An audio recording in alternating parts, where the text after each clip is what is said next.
Hey, folks, if I could get everybody's attention, I just happened to notice that they're wanting to be particular on timing, and it's 1:30, so we are going to go ahead and get started. The moderator for this session is a guy named Pat Kaiser. Oh, wait, that's me. I got an email this morning telling me I was going to be the moderator, and I'm going to introduce myself because I'm the first speaker. So anyway, I'm at the University of Tennessee, and I work primarily with native grasslands, anything from biomass to soil to climate to wildlife to pollinators, but that's kind of the revolving theme, and do a lot of forage work and enjoy that a lot.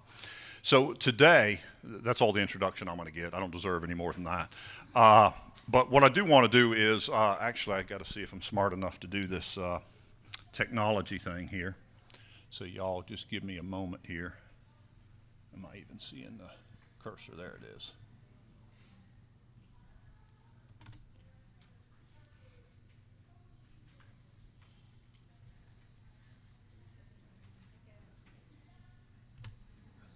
Great. So I'm going to go ahead and get started with my presentation, but in case you're in the wrong room, one of the things we want to talk about today is Grassland. It's the International Grasslands Congress. Let's talk about grasslands, y'all. Why not? So grasslands is, I think everybody in this room knows and needs no persuasion, are important. They're vast. They're the largest agricultural system on the planet. That's true globally as well as in the continental United States. 685 million acres is the figure that I've heard for the United States, and I hope y'all don't mind me using English units because I'm probably mostly going to do that. I don't know if anybody here is married to metric, but if you are, you may be in trouble. But anyway, a vast system that is extremely important from the standpoint of producing high-value dietary proteins that are very important for a growing human population, right? A growing American population. So our populations are going up and we need these proteins.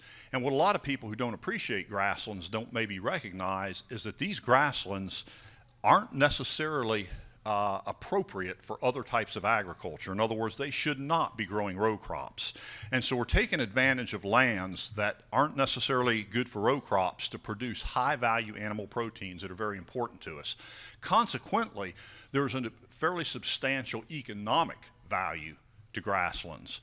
But because of my background and what I tend to focus on, one of the things that I think has been underappreciated for decades is the ecosystem services. That's the term we use now. That's our buzzword. If you're writing proposals, you've written those words, right? So the ecosystem services that come from grasslands, and some of us, and a couple of them right here that I know, care about God's little critters, right? But more recently, attention has been focused because of concerns about climate change on the carbon value. And again, I hope I don't have to emphasize to this group, but you're going to learn today, that grasslands are the planet's second greatest carbon sink. Okay, so they're incredibly important for carbon. So we've got these really important grassland systems, and what we want to talk about today is these grassland systems are being challenged. There's a lot of things going on that aren't necessarily friendly to them, and that's true both in the United States and around the world. And so what we're going to do is basically propose a concept about how to help these grasslands remain as resilient and sustainable and as productive as possible, looking, make sure I have this thing turned on here. Oops. There we go. Looking at getting back to ecological norms, because that is important, and as we see things changing, that can be an important foundation. So with that, let me dive into some of this. One of the big challenges facing our grasslands is that they're disappearing. Whether you look at it in the temperate world or in the tropical world, grasslands are disappearing. They're the easiest landform to convert to other uses, and so human beings, that's what we do, we've converted them. And here in the United States, we have seen what is estimated to be a 99% loss of grasslands.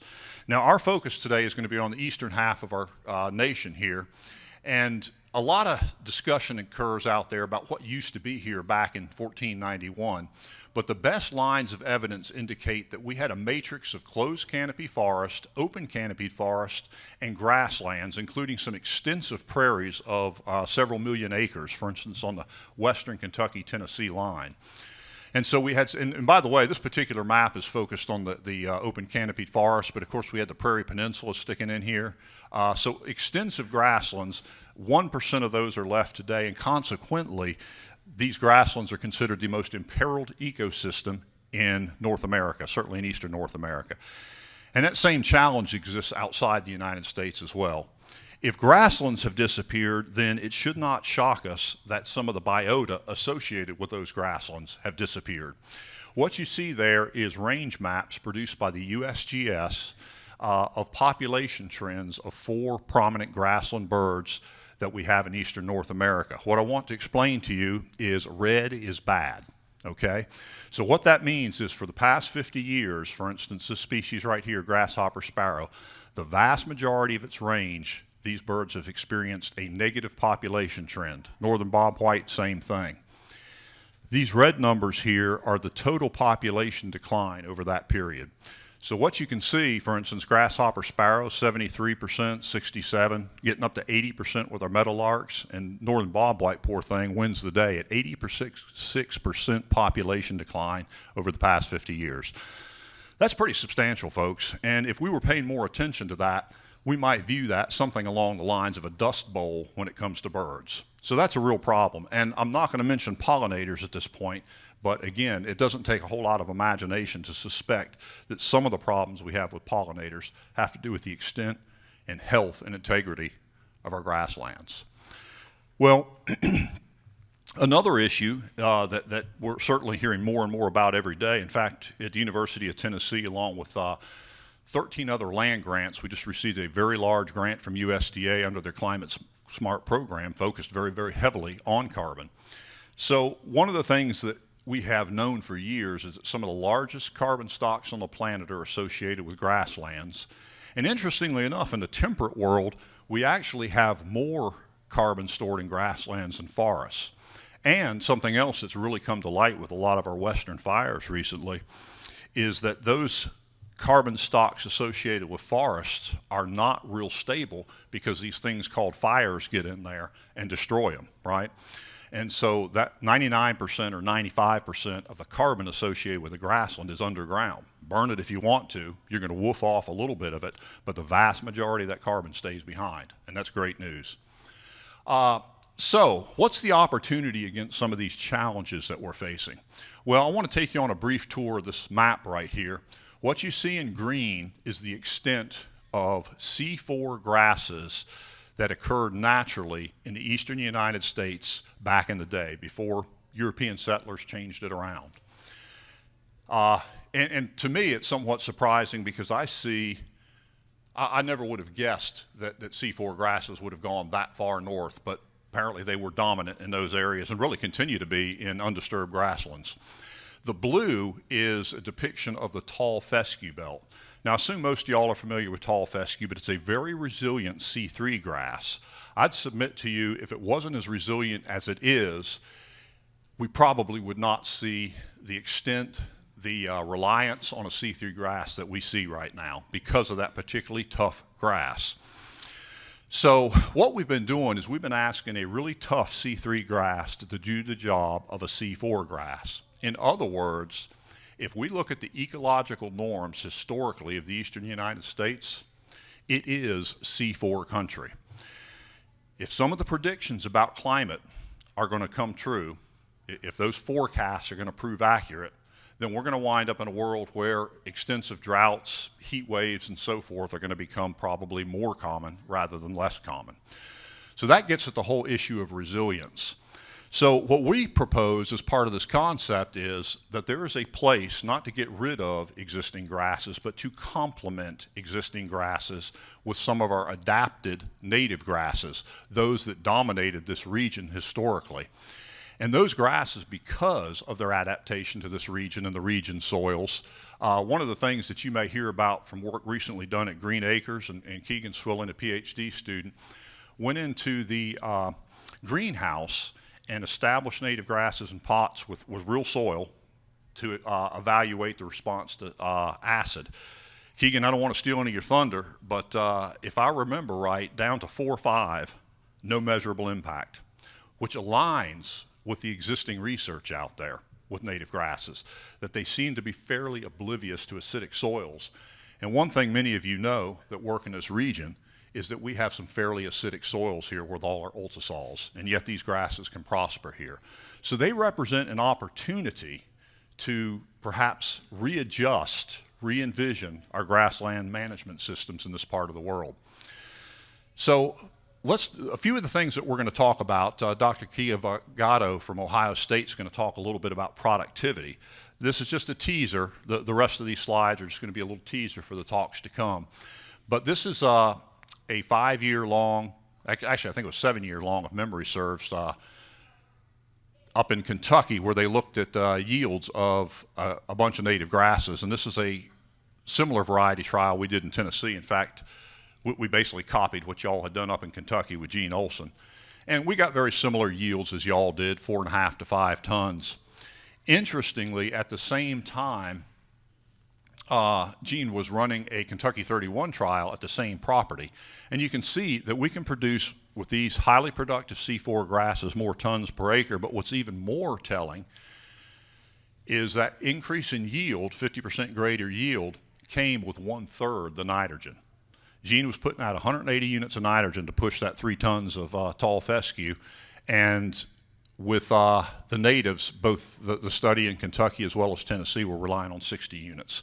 So again, we talk about carbon footprints, we talk about the cost of producing synthetic nitrogens. That's very, very substantial. And so from a productivity standpoint, that's very important. Something else that's important from a productivity standpoint, and this gets back to retrofitting our system to be more resilient, is how to handle droughts. And what you're looking at, and everybody in this room that works in this part of the country has probably seen some tall fescue that looks like that. It crunches when you walk across it. Nearby, there was a C4 grassland planted back, being grazed, same day, same drought, same condition, same county, just a few miles apart. But you can see that from a productivity standpoint, green is better than brown. And so that's another reason we think that these grasses have a role to play. Anybody who's worked with these native grasses in the eastern United States will understand that they are challenging to establish. And so one of the challenges before us, and Keegan Swilling's going to talk about this, is some of the advances that we've made in establishment opportunities, improving our agronomy so that we can more reliably create successful stands like the one you see here that's producing abundant forage that can withstand some of these climatic extremes. On soil health, Chad Bittler is going to talk a little bit about the impacts that some of these native grasses can have. And I always, with apologies to Alan here, I try to pick his brain to get a better understanding of soil health, but in my kind of redneck way, what I've been able to come up with is that roots are an extremely important part of that puzzle. When you think about soil organic carbon, this is where it comes from. Exudates come from the roots. The biological activity so often associated with the rhizosphere, again, roots. Wet aggregate stability, water infiltration. So to me, when I think of soil health, I always say I spell it R-O-O-T-S because I think that is such a critical part of that puzzle.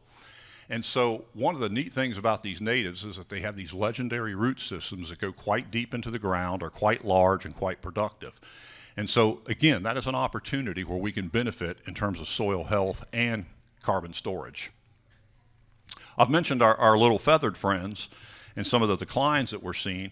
This is a study that a former PhD student of mine, Kyle Brazel, I don't know if Kyle's here or not at this meeting, but what he did is he hunted for nests of 2 different species, grasshopper sparrow and field sparrow. By the way, those are species that we saw on that former chart that was all red and declining. And what he did is he searched for nests in 3 different settings. One of them was a native grass pasture, set of native grass pastures grazed with relatively tall canopy heights, about 18 inches. This is native grass pastures grazed with maybe 12-inch canopy heights. This is the average of those 2, and that's tall fescue conventionally grazed. And what you can see is in every case, we produced more fledglings per acre than we did in tall fescue. In other words, the structure of these grasses is friendly to our native fauna that are declining. Over here to the right, we have our pollinator friends, and one of the things we've been working on with a lot of support from USDA over the past 5 years is the ability to establish native forbs and legumes in our native grass pastures and how they sustain undergrazing and how they influence pollinator populations. And in fact, we got a cooperative grant that we're doing with Smithsonian Institution, and they're doing some similar work up in Virginia and Virginia Tech. But in any case, we don't have a lot of hard data on this yet, other than to say we can plant these legumes and forbs in these pastures and have them established and have them persist under grazing. In fact, recently Keegan had sent a sample in to Dairy One, and it came back with some fairly impressive forage quality associated with a lot of these forbs and legumes. So that they can make a contribution to those stands as well as to our declining pollinator populations. Well, none of this makes sense if the dollars don't make sense. And so one of the things that we've been doing is looking at the financial side of these grasses. And this comes from a study, one of our ag economists, Chris Boyer, published this a few years ago out of a grazing study that we did. And Kevin, this was out of a CIG grant looking at drought responses. So we looked at 5 grasses, 3 natives, and 2 introduced perennials. Most of you all know Bermuda grass, and an annual improved crabgrass. And this is our net returns per acre. Pretty impressive. Now, I always take the time to explain my friend crabgrass there. Everybody knows, or I hope you know, that crabgrass is a wonderful forage. The reason it turned out so poorly right here is because it was a research project, and we wanted to be sure that we had crabgrass on our stands. Consequently, we replanted it every year. So that drove up the cost, which drove down the profitability. Most of you know you don't necessarily have to plant crabgrass every year. But let me point out that if you had chosen, for instance, pearl millet or Sudan sorghum hybrid, you'd had to plant it every year. Long and the short of it is, annuals are not a cheap date. But these perennial natives, because of their low input and low pasture cost and high yields and high rates of gain, can be very profitable. And that is very important, of course, to make this a reasonable approach to refitting our grasslands in a way that makes sense to the producer. So that's one of the barriers that we have to cross and one of the things that we have to accomplish. And Dr. Eric Basangwa is going to talk a little bit more about the economics of these grasses in forage production settings. So with that, I will wrap up my remarks, but what we're focused on is the idea that if we can take well-adapted native grasses, ones that are productive, we talked about yield, we talked about drought tolerance, we talked about the contributions to soil organic carbon and the whole carbon arena that's out there right now in terms of the economy, native biota and profitability, and it can make sense in productive working farms, then I think we can make a positive impact on our grassland ecosystems. I don't think this is just true in the eastern United States. I think these principles could apply to any grassland anywhere on the planet, that there is a role for well-adapted, local, native plants that can contribute to the viability of that grassland ecosystem. So most of y'all have an agenda with you, a program, but this is where we're going to go next. And each one of these, again, I have just sought to touch on very briefly just to give you some idea of why we're thinking in this direction. And each of these speakers will unpack that a little bit as we go forward. And Meg and I have done what on time? 2 minutes, wonderful. So I have time for a question or two before we turn it over to, I've got to look myself, Dr. Marilia. Any questions about what I've shared or where we're headed as a group this afternoon? Sheer silence. Yes. Yeah, what was the conversion of the native grassland to what it is now, and what was the reason to do that conversion at that time? So, because everything looks so logical to keep the natural grassland there, but for some reason there was a conversion. Yes. Now there is a coming back to the future. Yes, back to the future, thank you. Yes, so the question was, why was it converted in the first place? Is that a fair summary? And there's a really good reason for that. And Don, I think you had shared with me an old quote about sassafras, briars, and broom sedge, right?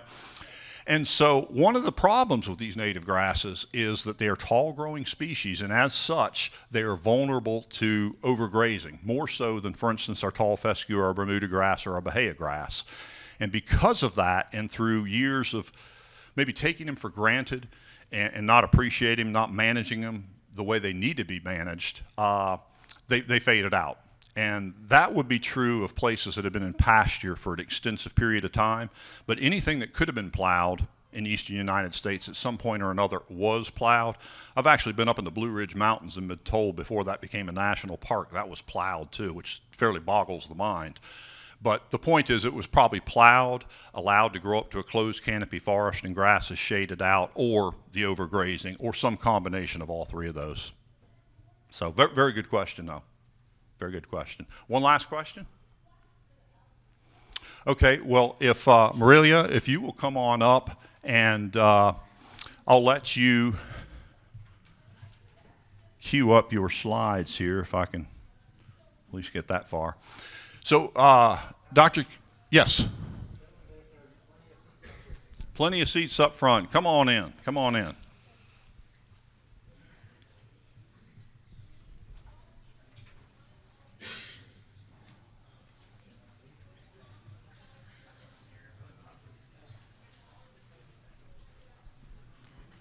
So as I mentioned, Dr. Kivagato is at Ohio State, as you can see up here, and relatively recently there, but she's done a lot of work in recent years with our friends from Green Acres, looking at native grasses and the role that perhaps they can play in a forage system. Would you prefer to use that or this? I might use that because that is on my face. Yeah, okay. The And light. she is going to be flashing you Okay. at some point. Thank you. Hello, everyone. Thank you. So I'm going to take you to ecosystem resilience now. The title that you have on your program is not this one, but this is the newest one, so I hope you can come with me now. We're going to talk about the role of these adapted species to increase ecosystems resilience. That's pretty much what I've been doing at Ohio State since 2019, disconsidering pandemic. So why are we even talking about ecosystem resilience? Pat already talked a little bit about that. We're facing climate change, and this is showing you what that means. It means we're going to have more extreme weather events, so it could be more flooding, more drought, or whatever changes that we are probably going to see. The interesting thing here is that this graph ends in 2014, and so it would mean that we are already facing all of these changes right now. In the Midwest, specifically Ohio, we are seeing an increase in intense rainfall events, and that is leading to flooding occurrence. We already have flooding in Ohio. And what I mean by flooding here is not an overflow of water necessarily, but we have a lot of rain in a short period of time, and after that, the water accumulates on top of the soil and stays there for a couple of days. So about 20 centimeters high water stays there, and that happens many times during our growing season, especially hay fields and grazed pastures. So you have this problem already. The tendency is showing an increase, in, possibly increasing more. So Ohio is actually a good case study in terms of ecosystem resilience. To me, it's a good thing, although it's difficult to manage. And I'll explain you why. I'm going to take you to Ohio now. And this is our weather, maximum and minimum temperatures there. Our growing season would be between May, October, November. It depends a lot on management, but it's a short growing season generally. And we go from frozen soils, snow, into this growing season, frozen soils again. And the growing season is also very marked per season. So we start with a spring season, cooler temperatures, and that's where you have the flooding. This is our greenhouse gas emissions chambers, and as you can see, it's almost completely covered in water. Then from there, we go to extremely hot and dry soil summer, where our soils even crack. This is the same field, just from spring to summer. And then we go to, my picture's not showing the here, but its fall would be just the same as spring. So we go from flooding, drought, flooding in a very short season. So we are facing these environmental disturbances, and we have a very short window to work with. So you're already looking at these pressures that I've been mentioning here. Okay, and again, there would be the fall picture, but despite of all these differences, we are managing everything the same. We're managing everything with fescue and clover primarily, regardless of the environmental pressures that we're seeing. And again, this is generally, obviously you're gonna have farmers that apply other different things, but in general in Ohio, these are our pastures, and they're facing flooding and drought and flooding. And also then we've been primarily C3 cool season grasses. We face the summer slump, low productivity during the summer, very dry, very hot, cool seasons are not doing well there. So this is the scenario. We have the different environmental disturbances, and what we're trying to do is look at the system, the ecosystem, and try to find the management strategies that would increase the resilience of the system to have a productive animal and plant at the end. We're going to talk about agroecosystems management, and I want to explain what I mean by that. We want to change from the current fescue clover management to an agroecosystems management perspective. And what I mean is that we're going to look at each agricultural field as its own ecosystem, and we're going to make decisions at our agricultural field level. And that's the diversification strategy applied in the farm. And with that, we will have an ecosystem resilience at a farm level then, increasing the entire farm resilience, and that is the ecosystem resilience that I mean here today. That's the idea. So I'll show you how we are approaching this in Ohio. We're moving away from the tall fescue clover, applying more of an agroecosystems management perspective, using two tools, let's say. First, the plant diversification, specifically for our fields. So these problems that I mentioned, the flooding, the drought, they don't happen in the entire farm, but they happen in every farm. So we're going to have some fields that flood, some fields that are extremely dry. And so we need to start making the decisions applied to the specific conditions that we have. I was in a talk earlier with a producer from, they're here actually, and he mentioned the importance of planting in the right field, and I think that this is what I'm saying as well. It's the same thing here. So we have the plant diversification, and then we're going to have the strategic grazing management that will optimize this plant diversification. First thing, in terms of plant diversification, introducing our adapted species that can grow in the summer specifically. So that would solve the summer slump. That's the first thing, and we're going to have a more productive growing season overall. But that's not the only point. These species, they have resilient traits. They are going to add the resilience that we are looking for, specifically for that period, but they are adaptable to a wide variability of changes, which is probably what we're going to see. In Ohio, we have the flooding, but what's going to happen in the summer? Is this drought going to be shorter, and we're going to have more flooding fall and spring? Or is the drought going to get longer, and the flood is going to be more specific? You know what I mean? I don't necessarily know. And actually, we have years that vary completely now. And so we're trying to find species that could handle everything that is thrown at them, basically. So I have some examples. Switchgrass would be one.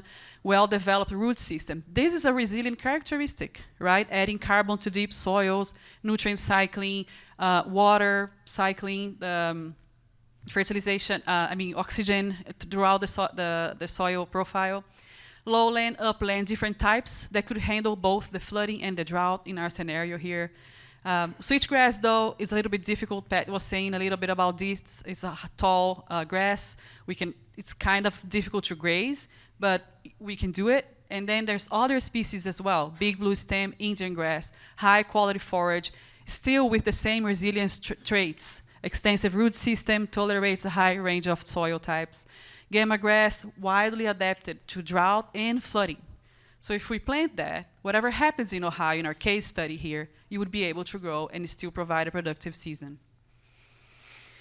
We're still taking the diversification plan to our cool season grass as well. We are working with the fescue, not getting rid of it, but we're adding more options for different seasons as we can. We saw that in flooded areas, the tall fescue is growing less, and then we have more room for weeds.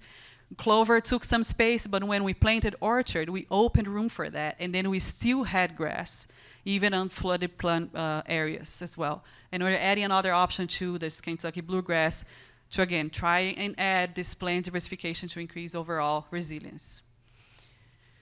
And then, how do we graze then this? In my work, I try to design management strategies that farmers can do that are feasible, easy to do.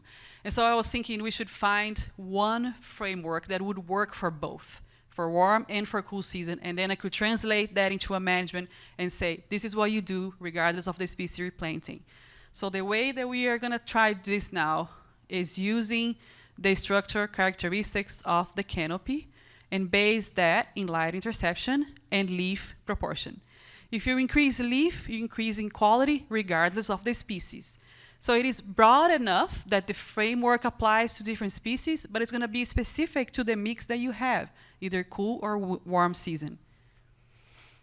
Based on 95% light interception, this is what we're going to take to Ohio now. There's a lot of literature indicating that when the canopy, entire canopy, not one specifically species alone, when the canopy reaches, is able to is at 95% light interception, intercepting 95% of all the sunlight that is coming through. That's when we have a higher proportion of leaf with a low proportion of stem and dead material, regardless of the species. Again, the 95% can be applied to different species. We are going to translate that into sward height or forage height. I don't expect our producers to have a light sensor. I have them in my lab, but they don't. But we're going to generate these pre-grazing targets, translating that into target height, the 95% for the mixes that we're testing. There's plenty of literature showing that this method could increase grazing efficiency, it's increased milk yield, productivity, and also decreasing greenhouse gas emissions. So it is a productive and sustainable alternative that we're trying to maximize production in both our warm season and cool season mixes.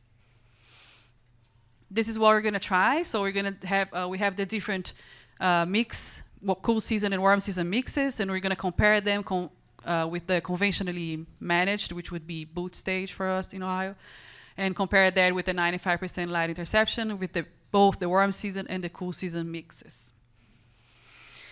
In summary, though, what we're trying to do here, we're facing the environmental disturbances, we're facing flooding and drought, probably going to be facing there more and more. We're taking it to an agroecosystems management perspective where we apply plant diversification in strategic grazing management to each field individually, increasing the entire farm, our entire ecosystem resilience. So with that, thank you so much. Be able to glad to answer any questions.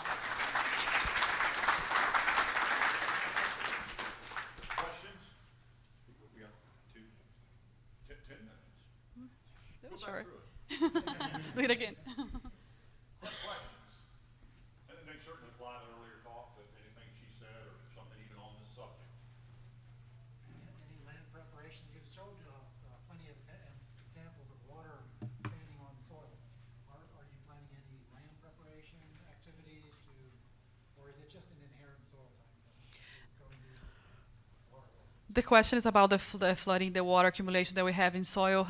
We see that primarily in our hay and pasture fields. We do have some flooding in crop fields as well, but usually we have the tile drainage there. But it's very common across our state. We have that everywhere. I think it's just an inherent characteristic of our soil type. And the only thing is that, like I said, even almost every farm that we visited, especially pastures and hay fields, they will have this problem, but they're just measuring all the same. They manage all the same. And we created a baseline for these flooding effects already, and we've seen effects on the soil, roots, development, soil carbon, and botanical composition of our fields. So it's not a strong effect, but it's changing our ecosystems. Could I just follow in that, of course it's due to wheel traffic and animal traffic, but is there any strategy to kind of limit that first so that the soils aren't in such poor condition? I'm not sure that it's due to traffic. I think it's just, like I said, I think it's just an inherent characteristic of our soil, and it's going to happen anyway. We had a program, the Working Lands Buffer Program in Ohio by Lake Erie. They were converting, paying farmers to convert from crop soils to pasture soils and try to decrease the effects of soil loss and water contamination due to the water accumulation with perennial covers. So I don't think that other than that we have any other program or any other thing doing to try to reduce the flooding. We're trying to manage it. Yeah, thank you for your presentation. Do you have any idea or an assessment of the chronic flooding and dry system? Because you lost carbon when it's flood and then when it's dry. Yes, we have. We did the baseline. Can you repeat the question? Oh, I'm sorry. Because they're trying to read. So the idea of the effects of our drought and flooding on the If there is any assessment from the beginning, for how long you have the visioning of the for assessment of the effects there. So we are working on pastures on fields that have been flooding for at least 10 years. We're not simulating this. And for the baseline, we were comparing flooded areas, no flooded areas, grazed hay fields. And what we see was a small reduction in soil carbon accumulation from the flooded areas that have been flooded for a long time. They also have shorter roots, and the botanical composition has also changed. But I don't think that there's many other studies that have been done, at least not in this region, We created a baseline, and now the idea is that we're going to try the different management strategies. This is one idea that I showed to try and reduce these effects. How do you take into account the different morphological traits of C3 and C4 species when looking at height and trying to correlate them with them? Correlate with height? How do we take into account morphological differences between species to try to correlate to height? For one in one season? Yes, definitely. Yeah. So the idea, like I said, in the agroecosystems management perspective, we're not going to mix them, not yet. So they would be planted separately. So, for example, if you have an area that floods, because the warm season grass is not going to grow at first, they're not going to grow during the flooding season, right? They would be growing in the summer months where we have the drought.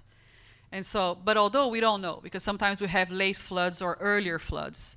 And so we're choosing species that could handle the flood if we have in some parts of the farms. And then in other parts of the farms, we would continue with our cool season mixes. And so that's what I mean, that from a farm perspective, we're adding the diversification where it makes sense, and then managing it in a way that also makes sense for productivity, but not mixing them yet in the same field. I think we have time for one more question. One more question. Yes, ma'am. Okay. So you have talking about planet diversification. So did you have how many species input for the your experience? The question is about the plant diversification and how many species we're introducing. So for now, we are introducing 2 species into our cool season mixes. So we have the fescue and clover. We're adding orchard grass and the bluegrass. And for the warm season grass, we're just trying mixes of 2, the Indian grass and big blue stem. And those combined in the same farm. So it's a level of diversification in the field and then a level of farm level. So different plots with different plants. But again, this is the first. I've been there for 2 years. So this is the first step towards more complex mixes. And even what she was saying earlier, I do intend to mix the cool and the warm season. Hopefully I could do that, but we'll see how that work out. Okay. Thank you. I'll make sure. Well, we might cut you off a minute early. Thank you, Marilia. And thank you to the audience for all the great questions. Next up, we've talked about how these grasses can be resilient and how they fit into a larger agroecosystem framework for resilience, which is something that's going to be important to all of us going forward. But the other question is, how do we get them there? And granted, they can be challenging to establish, but Keegan Swillings, PhD student at the University of Tennessee, has been doing some work as part of his dissertation looking at establishment. I alluded to his greenhouse study. He's also been doing some field work, but I think he's going to kind of give us a little broader view of some of the issues that are happening around establishment. Not sure yet. Good afternoon, everybody. Today I'm going to be talking about the working lands model of grassland restoration. Maybe. All right.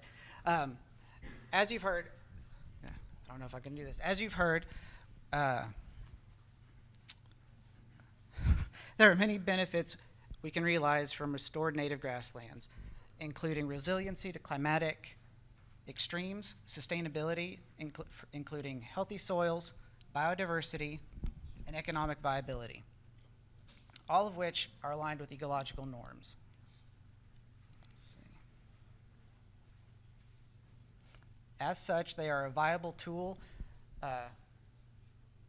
in eastern forage programs, and if we can make it easy for producers, it will be better adopted. So how do we get there from here? The long and the short of it is that we have to improve reliability and provide clear establishment guidelines in order to do that by developing good agronomic practices based on science-based solutions. The goal is to develop a set of A set of, I can't see half of my notes, so I'm trying to get through this, is the goal is to develop a set of, a playbook for providers that helps them easily and consistently establish these native grasses. The biggest issue historically is, from what I have seen and observed and from what I've read about, are the obstacles involving the establishment period. They are slow. These challenges must all be addressed if we hope to see better adoption. There's a high cost in site preparation and slow initial growth.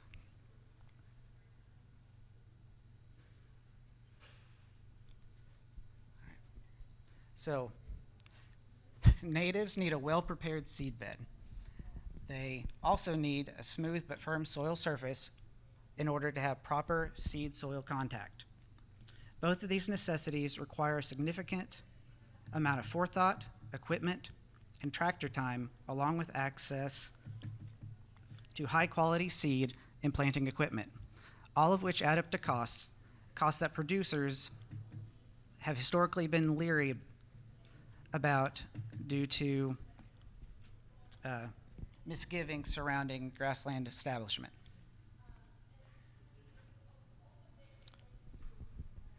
So, the other challenge is the slow initial growing period.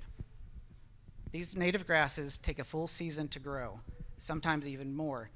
And so historically, the rule of thumb has been to not graze these grasses in the first season.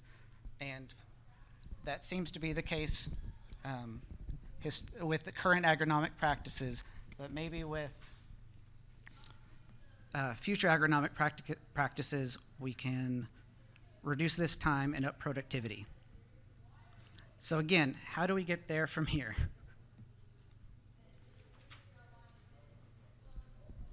Okay.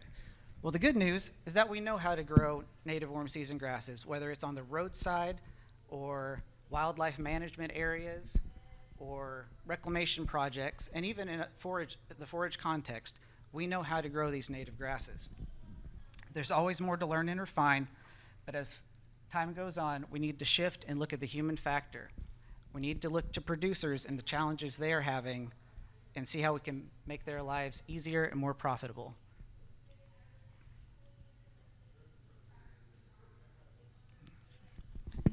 Now, over the last few decades, research has been done in this area that is progressing that front, and we have greatly benefited from it already.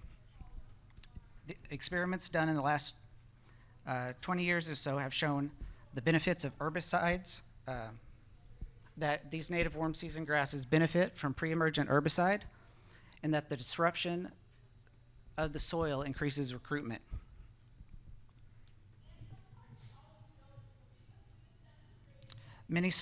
Several studies have also shown that spring burning improves recruitment as well as grazing. Several studies have been done that have included grazing, and while grazing has never really improved the recruitment of native grasses, it certainly has not impeded it.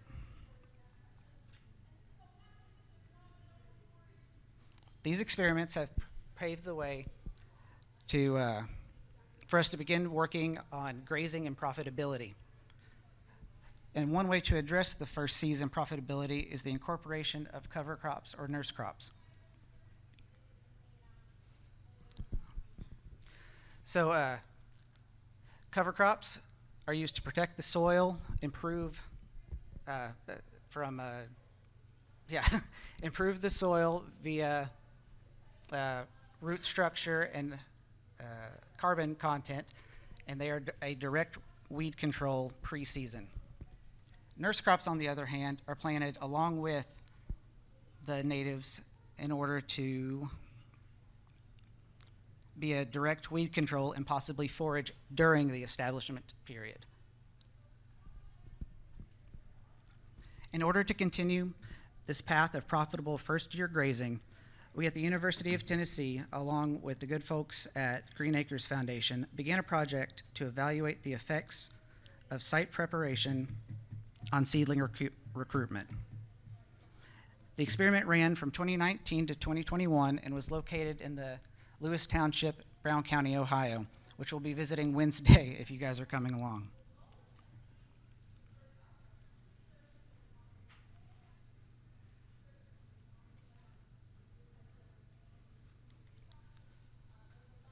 Okay.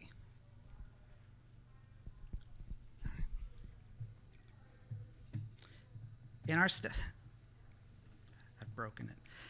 In our study, we looked at 4 different nurse crop treatments, which were imazapic, a control with no imazapic with millet, and a diversity mix with imazapic. And as you can see, we also looked at grazing during this time. So week 9 is pre-grazing and week 12 is post-grazing. And as you can see, the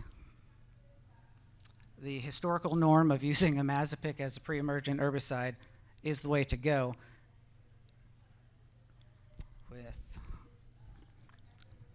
But the millet and the diversity mix both were above the 10 plants per meter that we look for a good stand of native warm season grasses. At week 12 after grazing, the numbers of all of them reduced, but the trend was still the same, showing that that while grazing may reduce numbers a little bit, it doesn't do so extremely. Okay. So another big decision when it comes to establishing a crop, native warm season grasses or otherwise, is deciding whether or not to till. No-till farming practices have many benefits, but just like everything else, they also come with their own set of challenges. One question we need to answer is how much of last year's plant residue do we need to remove? The current guidelines from UT Extension suggest that if it's over 1/2 inch or 1.25 centimeters, you need to remove it.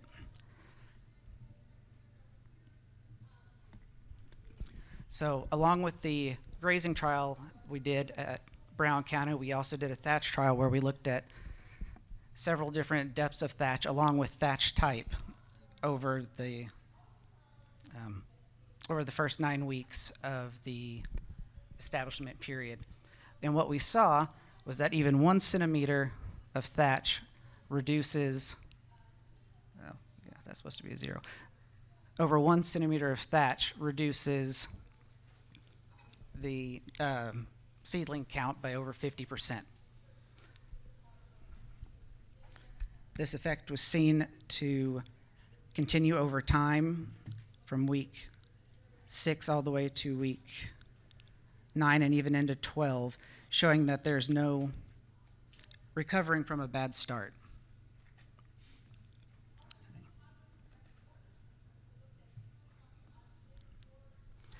The other thing to notice is that grazing did not have an impact, and neither did thatch type. We had a cool season, kind of a cool season diversity mix and a native warm season mix of thatch.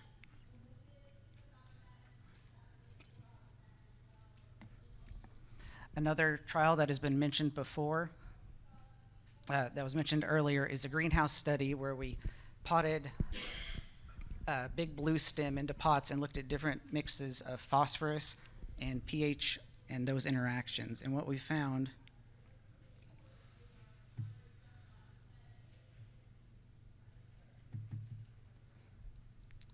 is that even down to pH 4.5, pH does not seem to matter. There weren't, with no interactions between phosphorus and pH overall. Phosphorus, however, does play a significant role in that the low phosphorus treatments had reduced plant height and then reduced mass in both the above ground plant mass and the roots overall.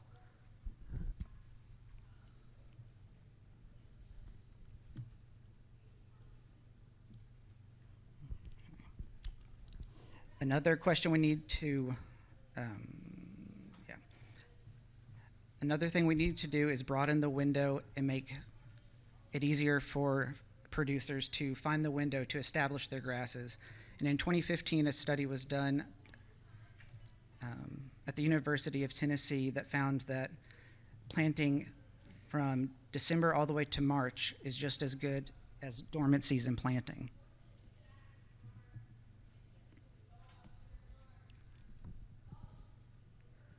Let's see. So again, the goal here is to develop a playbook for producers who want to incorporate natives into their forage systems. And in order to do that, we need to continue focusing on finding evidence-based guidelines, good science. If we want to see major adoption, we must give producers the tools they need in order to successfully integrate natives into their current systems. Natives may have benefits to soil, wildlife, and carbon, but without recruiting help from the largest proprietors of restorable grassland here in the U.S., success will be severely limited.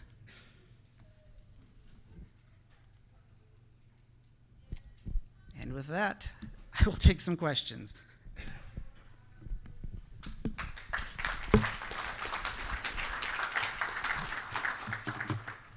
Yeah. Yeah, so I have a question.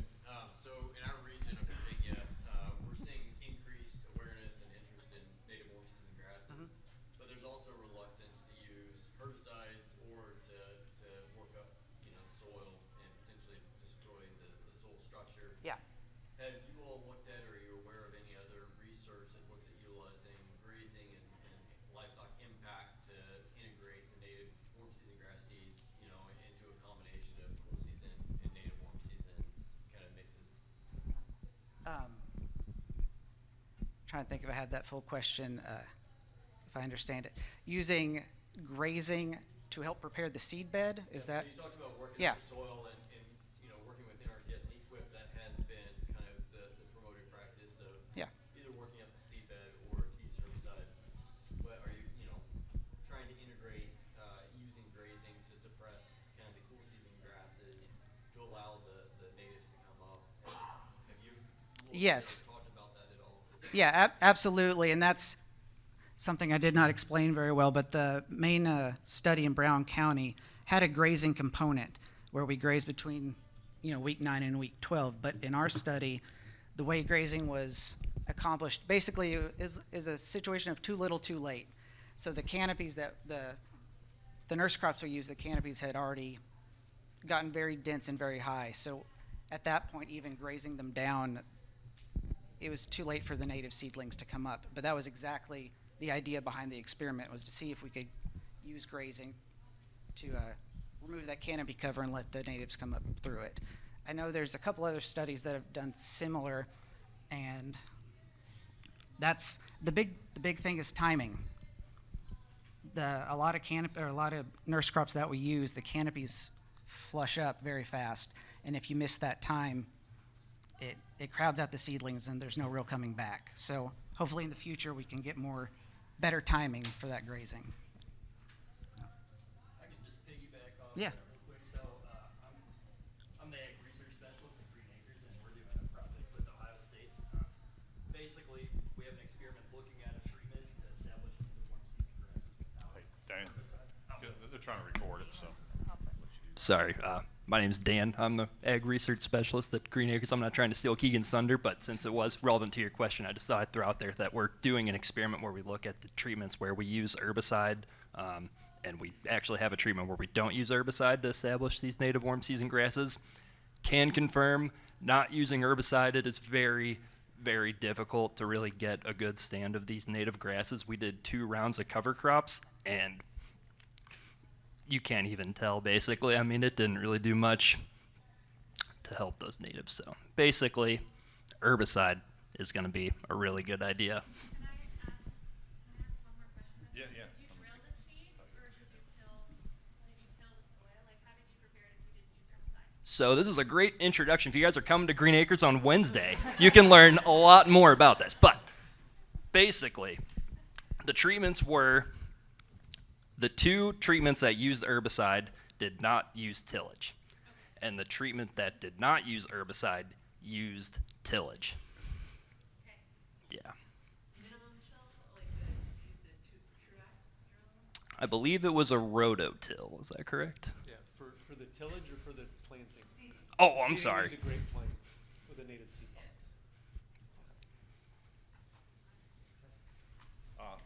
Another question? Keegan, I guess in Virginia Tech, we think about restoration as trying to recreate a native plant community. Yeah. Could you define restoration in your context? Is it just reintroducing these grasses to forage systems, or are you trying to recreate some of these native grasslands? Yeah, so the idea behind it is the largest proprietors of what was historically grassland in the U.S. is now in private hands. So if we're going to get a significant amount of those grasslands back and the animals and plants and pollinators, all those that come with it, we've got to reach those producers. So yes, I want all those pollinators back. I want those birds back, but I know I have to work in a working land situation to get that to happen. That's the only realistic way it's going to get done. Keith had a question right here. A question on, you were mentioning the greenhouse and your Yeah. elements that were limiting your, say, phosphorus. Did you look at that in the soil? Because, like soils that are heavier than phosphorus, seem more potassium issues. I was wondering, is that just greenhouse? Like, how did you analyze that? Is phosphorus the most important, or is that what soil we So the soil we used in that experiment was from the field. We just collected it from a field that was low in phosphorus and low in potassium, actually. Not as low as we wanted, but fairly low in potassium. And we put that in the pot and used that. So we were trying to get as close to field conditions as we could while still having, the control to keep our pH low and get the phosphorus exactly where we wanted it. And based on our soil, we did not see an interaction with potassium that I've noticed yet. There's still stuff I'm looking at. I think we have time for one more question. I'm not a scientist, but I've been a rancher in southern Africa for a while. My observation is, and that sounds like I'm victory, but my observation with grazing is that it takes years to create the growing conditions for these advanced grass species that you're looking at to germinate. Isn't the recruitment problem simply that you can't recreate that without the grazing management? Wouldn't that come first to create the conditions for the grass seeds? Texas example, someone's got eastern gamma grass after 100 years of not having it, after 5 or 6 years of intense animal management to create the conditions. I know I'm kind of going, if you understand what I'm asking. I think so. So yes, these native grasslands, were around for the buffalo. The buffalo went back, roamed all over and ate them at different times of year. And the other big component of that is fire. So between grazing and fire, yes, 'cause if you just let these native grasses sit and do nothing to them, they turn into forest eventually. The woody plants grow, things start to tear up. And so, yes, you absolutely have to use some sort of grazing method and fire, if you can use it, to keep those grasses coming back healthy. Is that? Well, Keegan, thank you so much. Appreciate your presentation. And again, we appreciate all the great questions and audience participation. Chad Bittler is going to talk to us now about the soil health side of this and perhaps touching on some of the carbon issues that have become so important in recent years. And Chad, I'm going to assume you want to use the mobile mic? Or? Sure. Okay. That did not work. There we go. Good afternoon, everybody. Wayne, I'll add real quick. So you were talking about getting the grazing in first before we go in and establish these grasses. I assume you'll be out in Lewis Township tomorrow? Okay, so after the tour, I'll take you up in a field and show you where we planted directly into a field that had been 30 years of soybeans. No grazing beforehand. Some of the best native grasses we have on that property. All right, so my name is Chad Bittler. I'm the Director of Research at Green Acres. I appreciate everybody joining us this afternoon. So when we're talking about resilient and sustainable grasslands, we'd be remiss to not talk about their impact on soil health and the cyclical nature of how native grasses impact soil health, and soil health then turns around and impacts native grasses.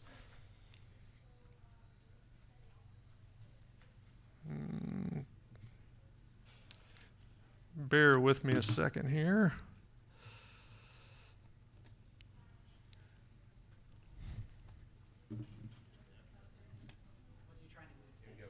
All right, there we go. I won't use a clicker then. All right, so I think this was already mentioned, and I will say too, if anybody was at the plenary sessions this morning, they did a great job introducing this already, so I'm going to specifically just talk about soil health in the context of native grasses, but you've already heard a lot of this morning and through what Dr. Kaiser already mentioned. So where we are today, about 1% of historical remnant grasslands still exist. And the main reason for that are due to the fertile soils and expansive flat landscapes make it really ideal to convert over to agricultural lands. Some would say that probably the worst thing that ever happened to tall season grasslands is the invention of the moldboard plow, because they were so fibrous, really hard to turn over, really hard to cultivate. Moldboard plow made that a lot easier, as you can see from this picture here.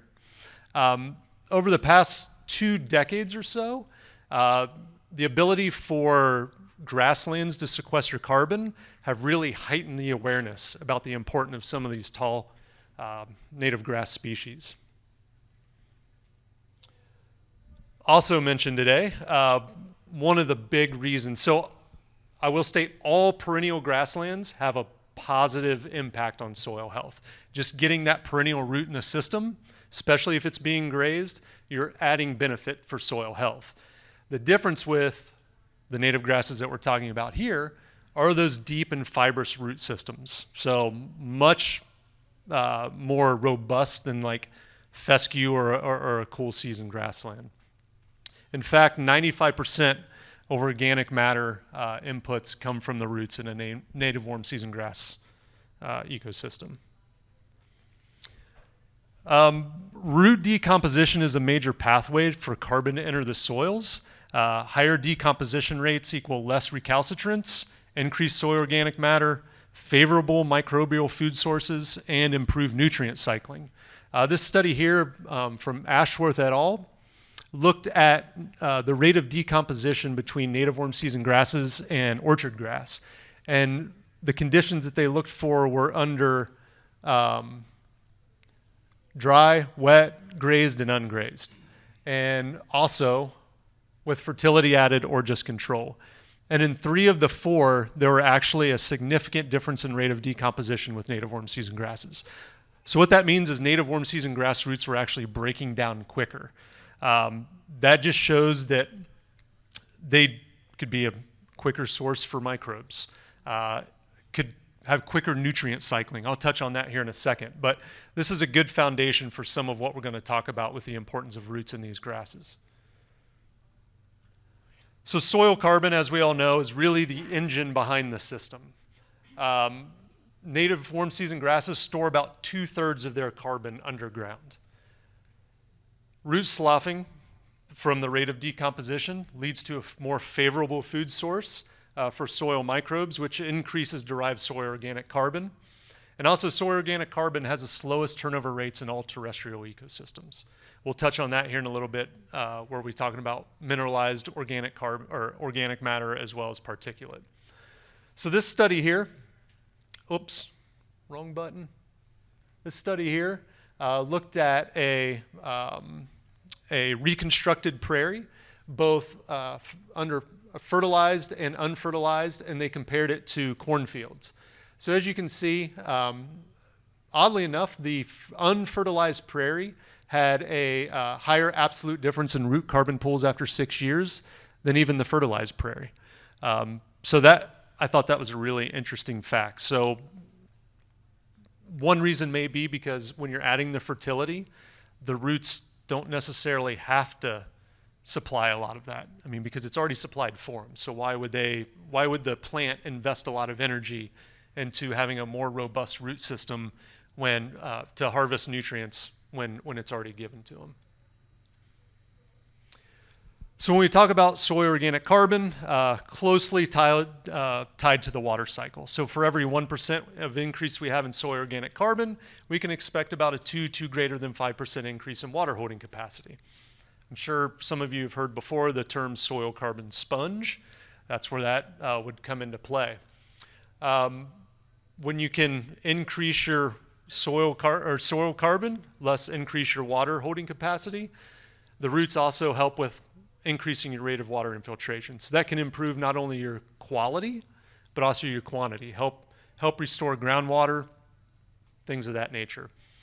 This study here looked at filter strips between switchgrass and a cool season mix, and they applied about, again, not in metrics, about 2 inches of rain per, or 2 inches of water per hour. I think that's what, about 5 centimeters per hour. And what they showed between the two was a greater reduction in sediment and nitrogen and phosphorus between the switchgrass and the cool season mixture. Also, this can lead to more resiliency in times of drought too, if you can increase your water holding capacity. This was talked about quite a bit this morning, the impact of grasslands on soil microbial diversity.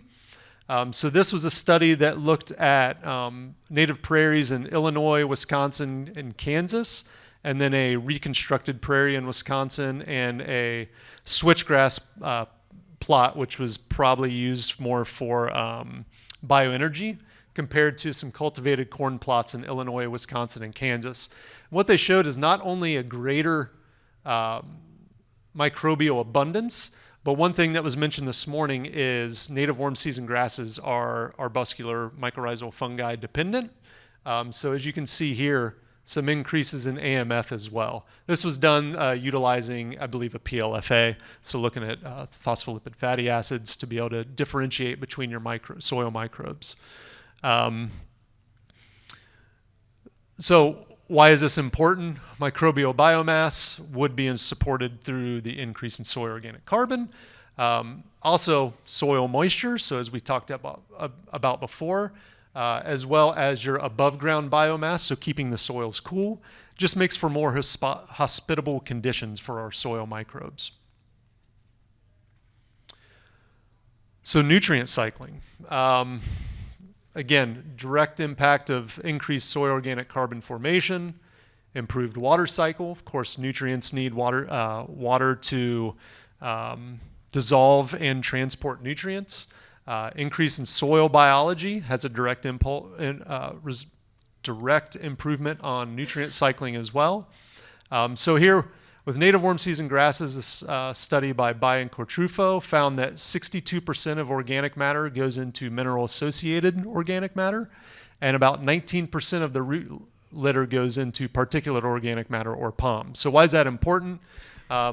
So for those of you who aren't familiar, MAOM, or MAOM, as I like to call it, that would be more like your savings account. So savings account, you put money in, but you try not to withdraw money from it. So it's more resistant, more stable. So something that you want to make deposits into and not take a whole lot out.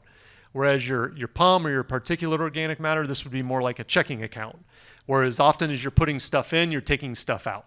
So this would be a lot more labile. So this would be quick food source for your soil microbes, where your MAOM would be more resistant, more locked in. So like a savings account of nutrients and organic matter. So with the 62% here, they stated that approximately 46% of the root exudates, 9% of the root tissues, and 7% of the above ground carbon residues would be transformed into the MAOM there with a native warm season grass. So in turn, this all just makes one big resilient system. So as we've talked, the C4 grasses are more resilient to drought, both through their nature as a C4 grass, but also through soil health implications as well, being able to store and infiltrate more water. Requires minimal inputs. I'll show you a picture here in a second, exactly what I'm talking about, plus the work that Keegan did at Green Acres looking in the greenhouse, where there was little impact based on the phosphorus or the pH or the soil acidity. This is also a cyclical self-sustaining system. So soil feeds the carbon feeds biology as well as your nutrients, also water. So this is just a self-perpetuating system. When we've established our native grasses, I know Dr. Kaiser had mentioned earlier that sometimes there is fertility added. We have added no fertility. And as Dan said, anybody who's going to be on the tour on Wednesday can see some of the grass stands that we've established without adding any fertility. And of course, if you're on the tour, you'll know we believe highly that adding grazing to the system just supercharges the entire thing. So this is a picture at our Brown County site, or Lewis Township, as you might have heard it referred to. So this is a highly eroded area where if you look at the top here, is anybody familiar with ragweed? Yeah, it'll grow about anywhere. And as you see, even ragweed's not growing here. Now this red line, that indicates a row of native grasses here. There's a row of native grasses here, a row of native grasses here. You can see all the rocky material. So the pH on this soil when we purchased this property was about 4.8. So this lines up with what Keegan was showing in our greenhouse study. Ragweed won't grow. Our native grasses are doing just fine even on this rocky soil with no topsoil, which is pretty impressive. The great thing is we didn't have to worry about the competition of the ragweed here. So in conclusion, native warm season grasslands lead to positive soil health outcomes, which in turn really lead to resilient and sustainable ecosystems and grazing lands. With that, I'll take any questions you might have.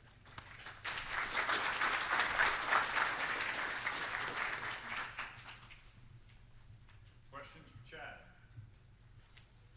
So when you incorporate grazing into that, what type of organic matter does that turn into again? Is it more your farm, or does it turn into the more mineral associated or to You might be able to answer that a little bit better than I can, but I believe both. So full disclosure, our native grasslands that we've established, we haven't really grazed them yet. So this where we've established them were, it was a spent soybean and tobacco farm. So we came straight in, we bought it in 2018.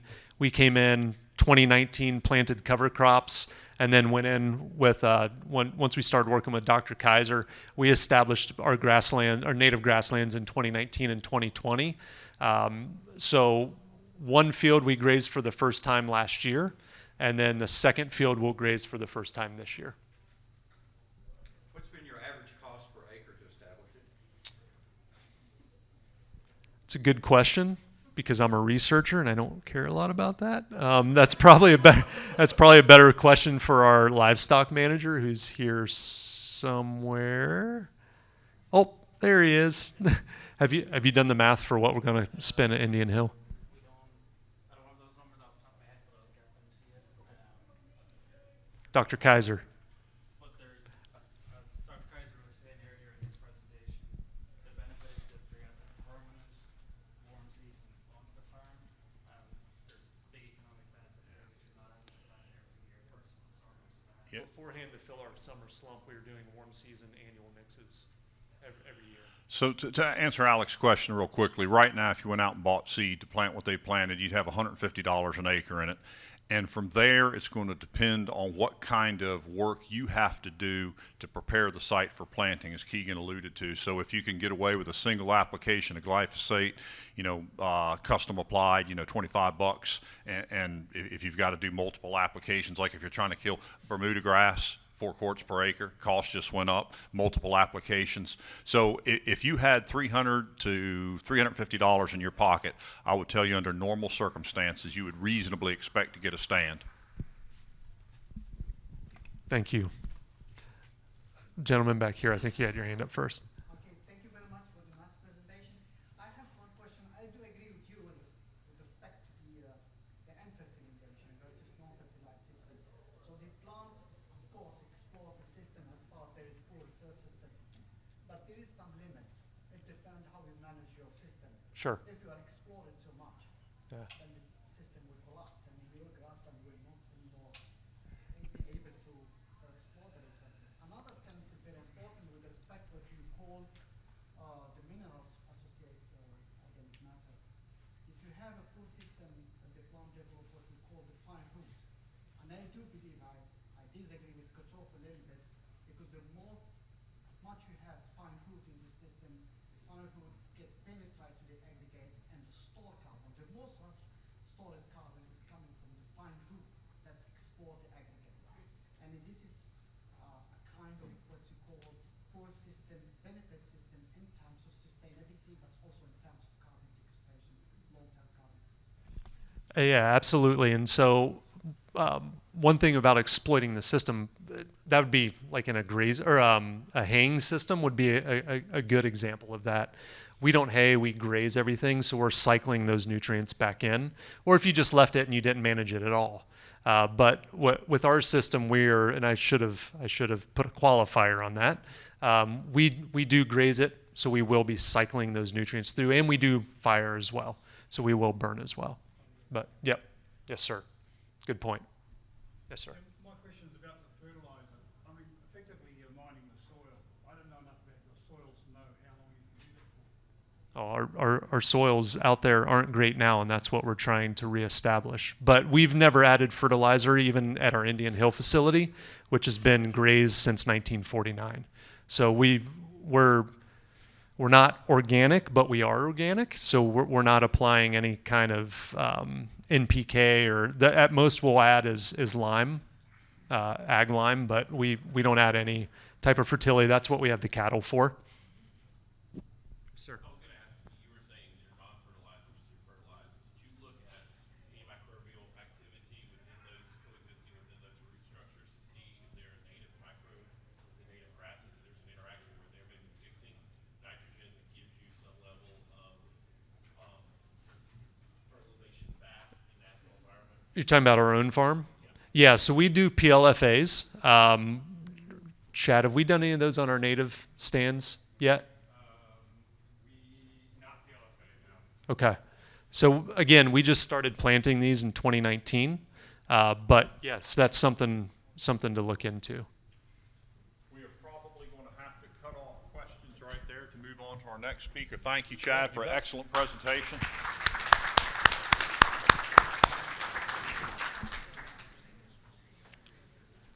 What do I have? A minute? 1 minute.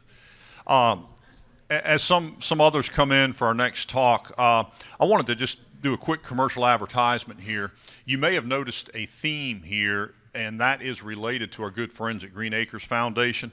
We were fortunate enough to have the opportunity to engage, as folks from Ohio State have and other universities, to work with these folks who are based right here in the Cincinnati area over on the east side of town. And some of y'all may be familiar with the old sitcom Green Acres. Chad was actually the husband. No, I'm just kidding. But the family that has, through their philanthropy, made this possible is understood to be the family upon which that television show was based. But because of that philanthropy, they are in the business now of supporting regenerative agriculture and related research. And so a lot of us have benefited from that, and a lot of the information you're hearing about today is also the fruit of that, which is a great segue into our next speaker, who also is associated with Green Acres Foundation, Dan. And so I'm sorry for the very brief introductions, but we're not all that important, so it doesn't matter. Here you go. Thank you, Dr. Kaiser. So as you mentioned, my name's Dan Bornpole. I'm the Ag Research Specialist at Green Acres. And common theme today, but for this part of the session, we're going to be talking about biodiversity and native warm season grasses. So kind of taking a step back, Ecologically, native warm season grasses dominate an ecosystem known as tall grass prairie. Historically, the U.S. was home to over 167 million acres of tall grass prairie. It was actually called the inland desert when settlers arrived. You can see it in this dark gray in this figure to the right here. This was all tall grass prairie once upon a time, mostly in and around the state of Iowa. Just want to point that out. As you moved east, this transitioned into a savanna largely, so a mixture of grasses and trees. And then as you went far enough east, it transitioned entirely to deciduous forests. And just for reference, we are currently located at this red star, if you're not familiar with the United States. With the invention of the steel plow, which I think was actually invented by John Deere himself, most of this was converted into farm ground. So today, less than 5% of historical tall grass prairie still remains. And as Dr. Kaiser mentioned, that makes tall grass prairie one of the most endangered ecosystems in the entire planet. So it's no surprise at that point that the native species, as you mentioned, would also be in decline. There are many species you could highlight, but in this particular presentation, we're going to be talking about grassland birds. So another common theme today. But birds in general in North America are declining. You can see that in this figure to the bottom left here. So in this figure, blue means bird populations are increasing, red means bird populations are decreasing.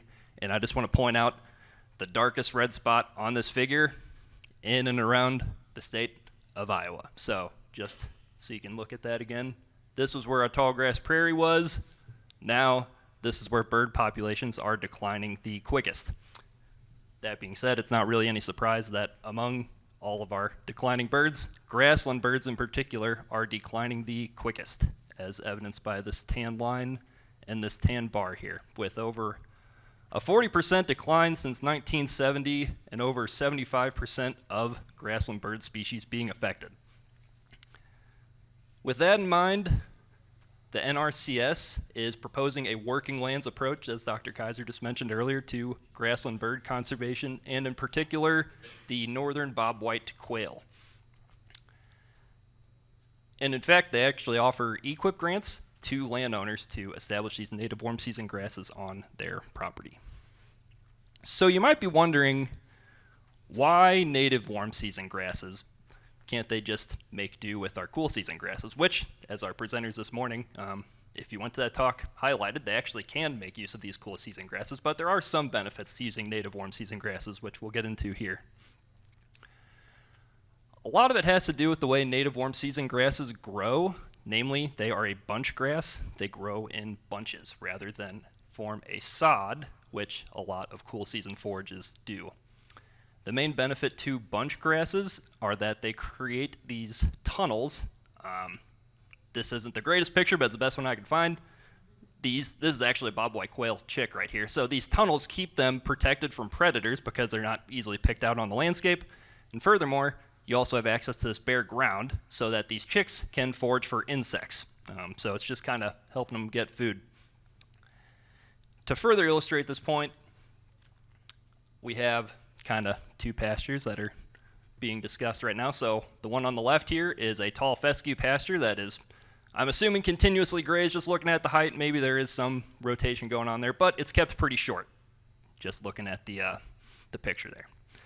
As you can see, really, if you threw a chick out here, not really many places for it to hide, not really that much access to bare ground if it's trying to get some food.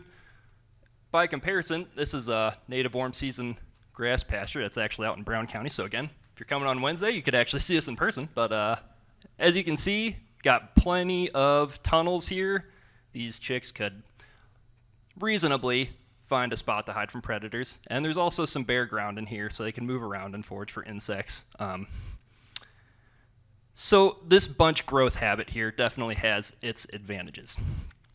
It's worth noting that there are cool season forages like orchard grass or timothy that do grow in bunches, but generally speaking, you still get greater avian abundance, greater species richness, and greater nest success in native warm season grasses than you actually do in a cool season pasture that has those cool season bunch grasses. And it's pretty interesting to think about if they have the same habit, the same growth habit. You might think, well, does it really make any difference?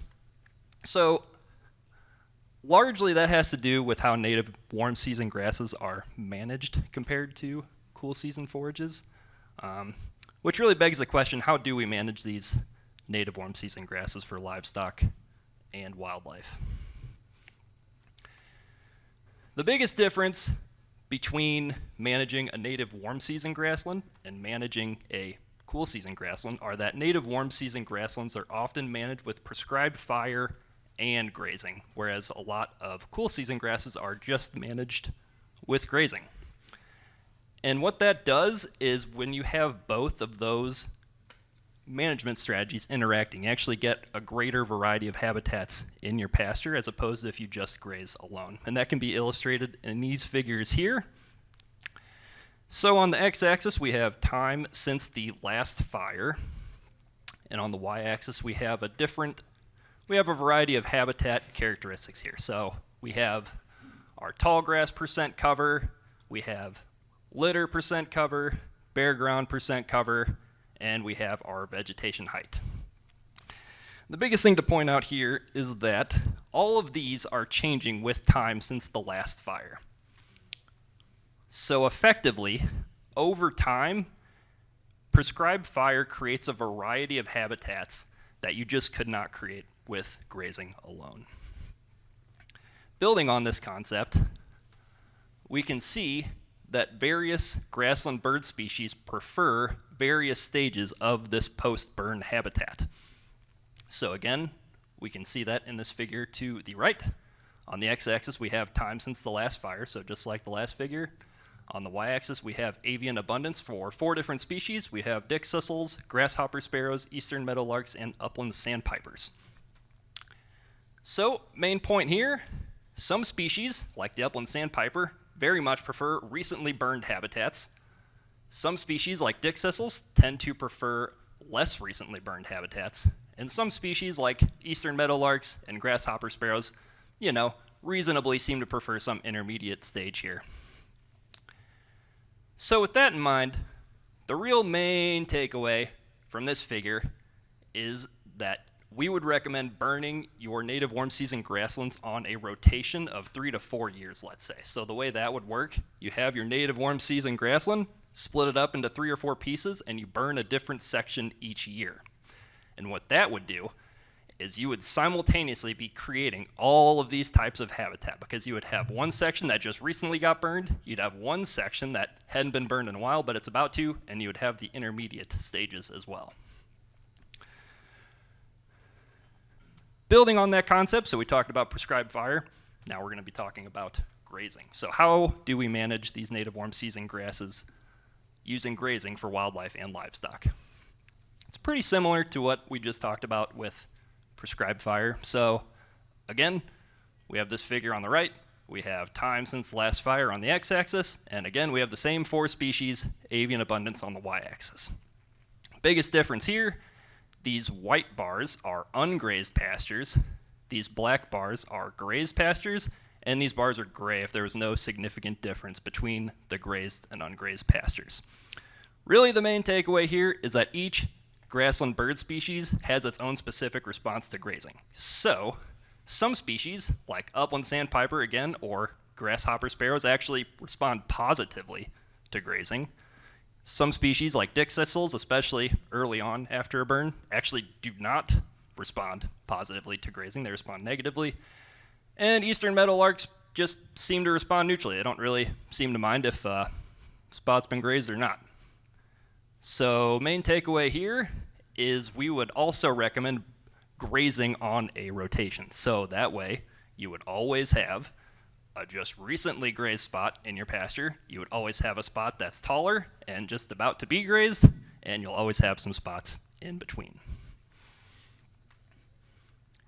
Together, if you combine this rotational grazing, this rotational burning, you get this greatest variety of habitats that's possible, because you have all of the different types of burned habitats, all the different types of grazed habitats, and all of those interact with each other.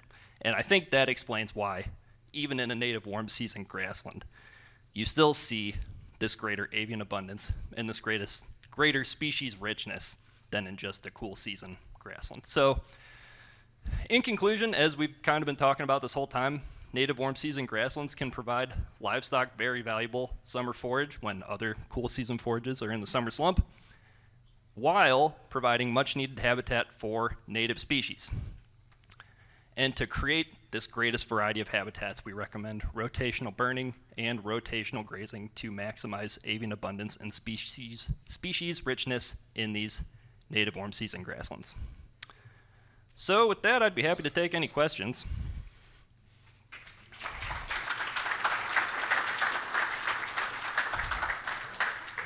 Thank you, Dan. Question in the back. Yeah, so I'm curious, when you do prescribed birds, do you find that the populations of grasses stay the same throughout the 4-year process, or do you see shifts in like the richness and abundance of each species, or like how many species are usually in these systems anyway too? So if I'm understanding you correctly, you're basically asking, like, when we do prescribed burns, do we see variations in bird populations on our property? Is that not exactly what you were asking? I should refer more to the grass, but yeah, that too. I mean, Oh, the grass? How does the plant community change after a burn? Is that what you're asking? Okay.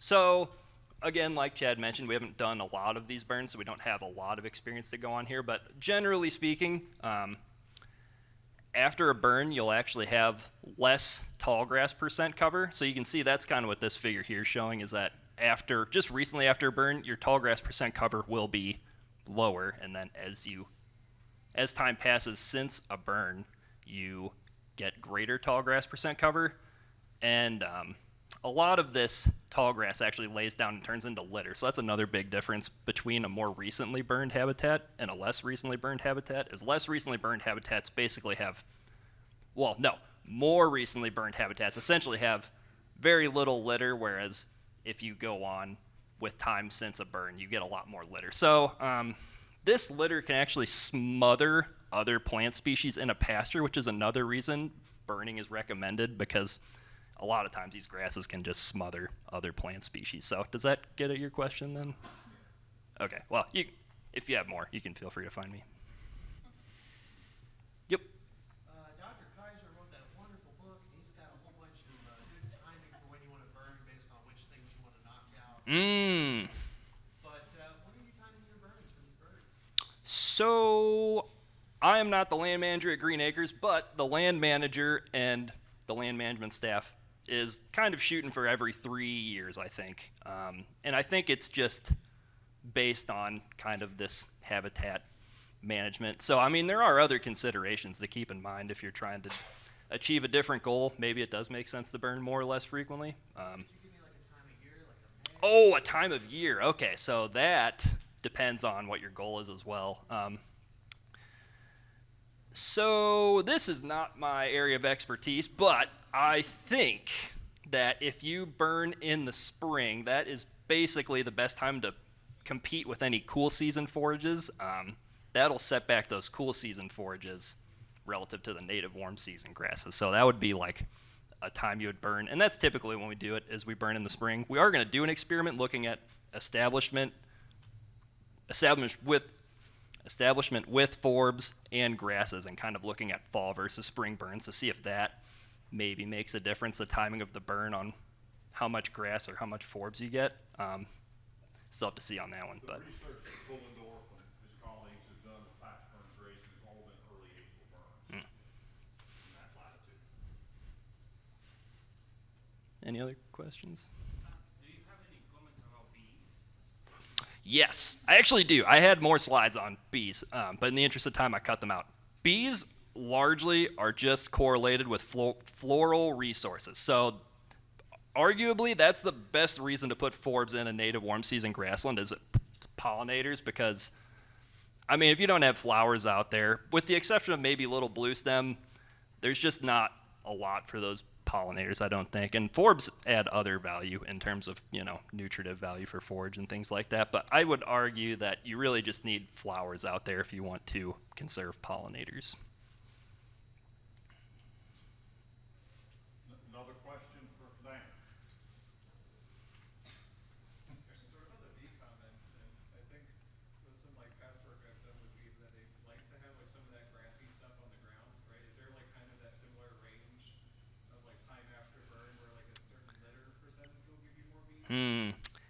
That's an interesting question. I do not know if I am the person to answer that, but do you have an answer to that? Nope. Oh, different question? Okay. No, that's fine. Okay, I wasn't sure quite. No, that's fine. I'm just curious because we've heard several talks now from Green Acres. What is the long-term management goal? So you just started converting this degraded farm. What's the long-term plan? I know that you're integrating grazing and there's warm season grasses, but I can't go Wednesday, so I'm That's a bummer, but it's fine. So basically, if I had to say, the long-term goal of Green Acres is just to build soil fertility while also producing crops and livestock, and we would like to recommend these practices if they work on our farm to other farmers. So really, I think it's about building soil health. And an education, a demonstration site, like is it open to the public? So our farm is kind of meant for education in a regard.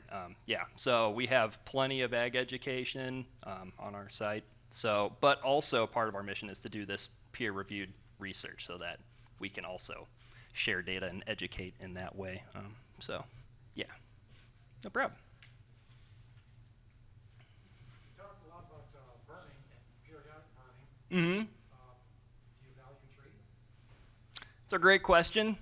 Some trees are resistant to fire. Like I think bur oak, if you maybe wanted to try and have both, could potentially offer that possibility. But I think it largely just depends on what your goal is too. Like I think some grassland bird species just really don't like trees at all. So if your goal is to conserve one of those species, you really shouldn't have trees, which is kind of a weird thing to say, but it's just all depending on your goal. For some people, I suspect it makes perfect sense to have trees, for livestock or whatever it might be. We've got forest ecosystems and grassland ecosystems, so we value both, just they're different habitats. Yeah, I should have said that. Yeah, thanks, Jed. Yeah, we have plenty of trees. Yeah, We love trees. just not It's in like grasses. not in the tall grass for the most part. One last question. Yes, ma'am. Yeah, this isn't really a question, it's maybe an observation. On this side of the river in Kentucky, using prescribed fire is a bit more of a challenge. Yeah. Because we have some bizarre fire management rules. Oh, okay. In Kentucky, you cannot burn from 6 a.m. to 6 p.m., so you can't get a fire and take care of it. So grazing becomes, and not within, I think it's 500 feet of a forest edge. So in this, where we are, where we value forest and grass, and we want to maintain either or both of those, particularly close proximity, it's a real challenge. So our colleague from Virginia talking about grazing as a way to prepare the soil, or in some way to use grazing over the long term to bring in our native warm season grasses, for example, I think is an area, a vast area for more research. So if you're willing to reach across the Grassland County, I have some sites that are All right. fine for this sort of research. Well, I think Dr. Kaiser would be much more equipped than me, but I know I read in his book that not all native warm season grasses, like you don't need to burn them necessarily. So I guess, But we need to do something to control the invasion of weed species. I mean, you have anything to add to that? Well, the main thing I was going to add is that we're out of time for this session. So we're going to move on to the next speaker. Thank you, Dan. Very good job. Very good job. Folks, we're about to wrap this up. If Eric's, we're not done with the whole thing, y'all. Just with that particular talk. Please don't leave. They're all leaving. Stop. I asked Johnny to lock the doors before Eric started speaking because Eric's going to speak about economics. But it's okay. It's okay to talk about economics. We've talked about going back to the future. In other words, as we see the challenges that are facing grasslands, not just here in the United States, but globally, in this renewed appreciation of grasslands through the carbon thing, it may very well be that the path to the future is indeed in the past. Seeing what the good Lord and His wisdom planted here on day one is something that we can make some sense out of. But speaking of sense, Eric, Dr. Eric Basangwa, and Eric, by the way, I think we're going to have to get rid of that gentleman from Australia. Or where's the Australia guy? I heard somebody sounded Australian. So Eric had been the furthest traveled person to get here. He came here from Rwanda. So I don't know, maybe some of these guys beat you, Eric, but just ignore them and talk to the rest of them. Good afternoon. Thank you for being here. So we've already heard native grasses are good, right? We are not trying to tell anybody that tall fescue is bad. It's not. It's a great forage. But what we're trying to say is that each one of these is good in their own season. So let's not try to force fescue to feed during a heat season, and let's not try to force a switchgrass to feed during a cool season. That's a healthy grassland-based forage. You need to have things that go according to how the weather allows you. This has been already presented. A lot of area in southeastern U.S. is in what is known as the fescue belt. And so as you drive in that area, you're probably looking at tall fescue in most of those pastures, which will be very good if it's in the cool season. But once the summer heat comes, that blue line is your tall fescue production capabilities during the warm season. And as you can see, come May, it goes down both in quantity and in quality. We could very much eliminate that slump by incorporating our warm season grasses. And some producers have tried to do that, and they do that with either natives, but a lot of them do those with non-natives. We've had Bermuda, we've had other non-natives. Bermuda is one, crabgrass is one, Johnson grass is one. And what I'm trying to do here is go through a number of studies that have been done in the past that have shown how these species will perform. And everybody here is talked about all the beautiful things about the native warm season grasses, but the main question in the back of everybody's mind is, am I gonna go broke if I do this? Well, you can go broke after winning the lottery if you don't manage it right, right? And it's the same with this. So this is a study that Kaiser and his team back in 2011. They're using prices of the time. Obviously, we know those are not the prices today for anything. But what they found, and this is going to, am I gonna go broke, is if I take these animals to the market, do they gain the weight that I want them to have when I take them to the market?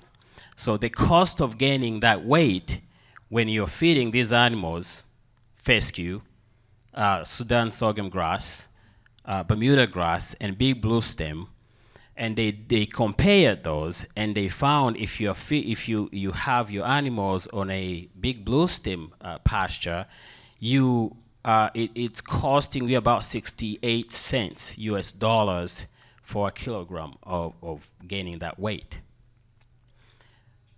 Sudan sorghum grass is about twice that. And if you're looking at hay, US per metric ton, if you're trying to use tall fescue, you are probably 4 times what you would do if you have a native warm season grasses in terms of gaining that weight that you want. Another way to look at it is using this heifer development. From the moment that animal is born, you're gonna have about 30 months or more feeding that animal, but you won't have any benefit from it. But you could either choose to feed it some hay or some other feed that will cost you a lot of money, or you could introduce something that will reduce that cost. Now, if you're using big blue stem Indian grass blend, you are somewhere around 8 cents per kilogram of gain. If you're doing switchgrass, it's somewhere around 54.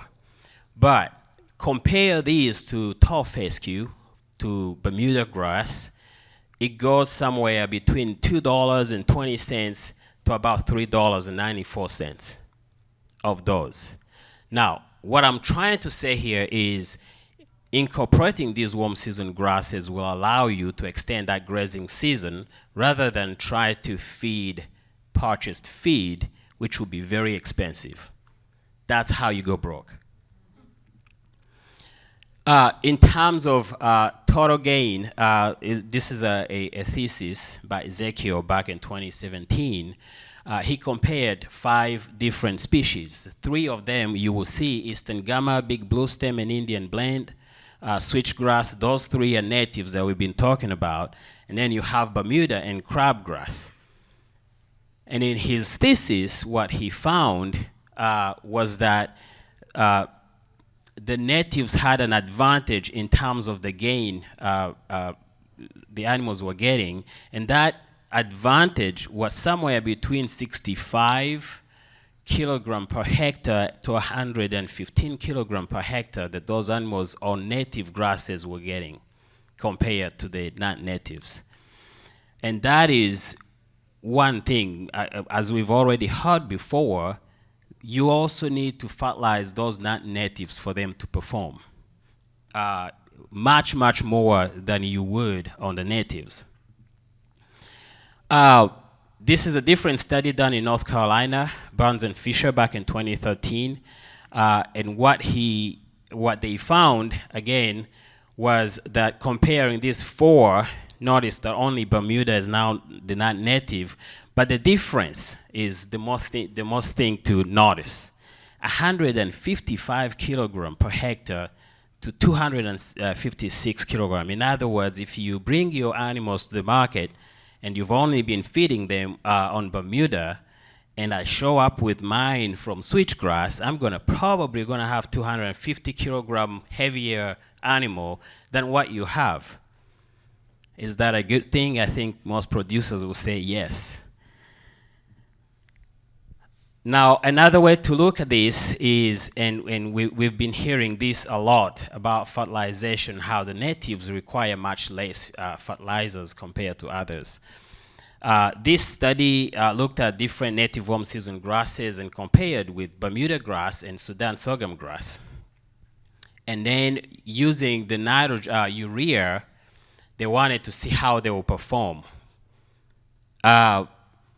Bermuda grass will do really well. It will be a great forage if nitrogen prices are very low, at $200 per ton.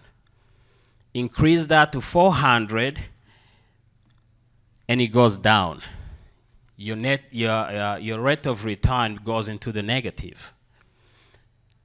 I don't know if you've been following, but last year the cost of urea reached 990 something per metric ton in the US.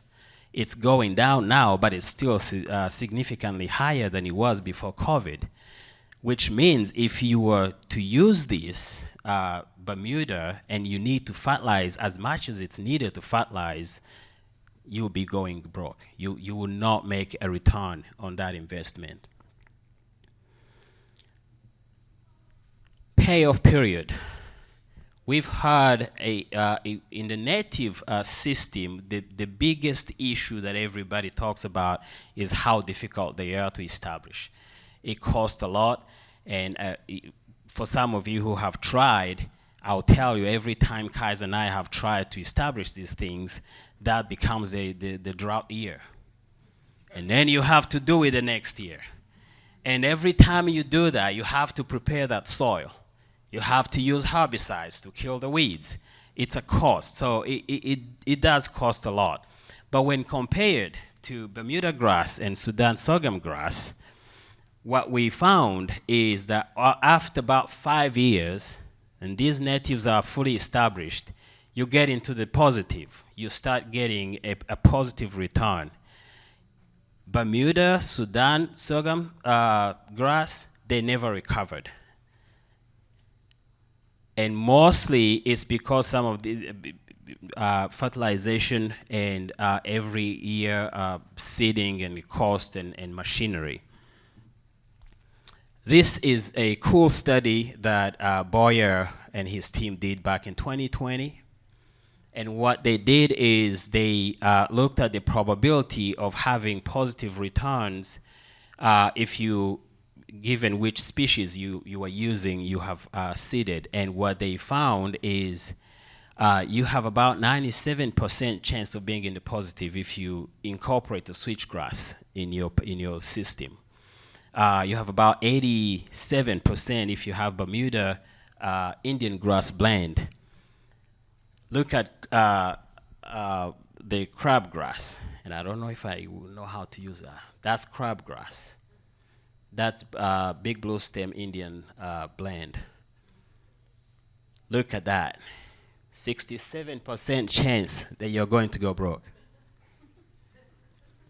Now, my surprise on this was actually on the Eastern Gamma and big blue stem, and we were talking about this earlier. And look at how Bermuda grass actually did really well in terms of whether you're going to find yourself in the negative versus in the positive. With Eastern Gamma, you have about 45 chance of being in the negative. And I still don't know why that's the case. But in terms of the top of being above $240 per hectare and above, they're not very different, 25% and 24%. So, but the point remains, Bermuda grass did really well. One thing that I don't remember in this study was when, or was the characteristics of the sites where these were. But again, the point I'm trying to make is if you have a native, especially those that are high performing, that are going to provide high quality and quantity forage, you have a better chance of being in the positive if you have a native warm season grasses. This is another study that Kaiser did, and they were trying to find how are the people willing to incorporate these native warm season grasses into their system. And what they found was that somewhere around 80% of people were willing, between the somewhat interested and very interested, they were willing to incorporate these native warm season grasses into their pastures. And for a number of them, they were willing to pay over the price of the market at the time. I believe this was in 2011 as well. So this is a topic that people are very interested in, and the people are willing, the producers are willing to invest in what they believe is going to be a future of really forage systems. In conclusion, we've already heard it. This has been the recurring theme.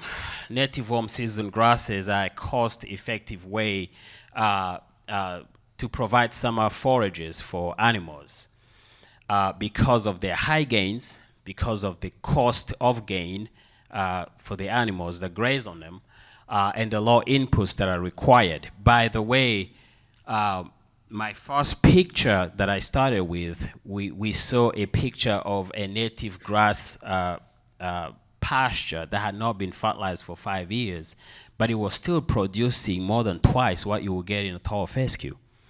So because of those low requirements of fertilization, you really have something that can compete. They will perform well if nitrogen is cheap or if it's not, because you don't necessarily have to use it unless it's really necessary. And grazing is much more cost effective than trying to use commercial feed. And so without having these incorporated, then you don't have a choice when that summer comes and that slump starts. You have to use some sort of a feed. So incorporate these, and you have a much cheaper way to maintain your animals at a much cheaper cost and avoid going broke.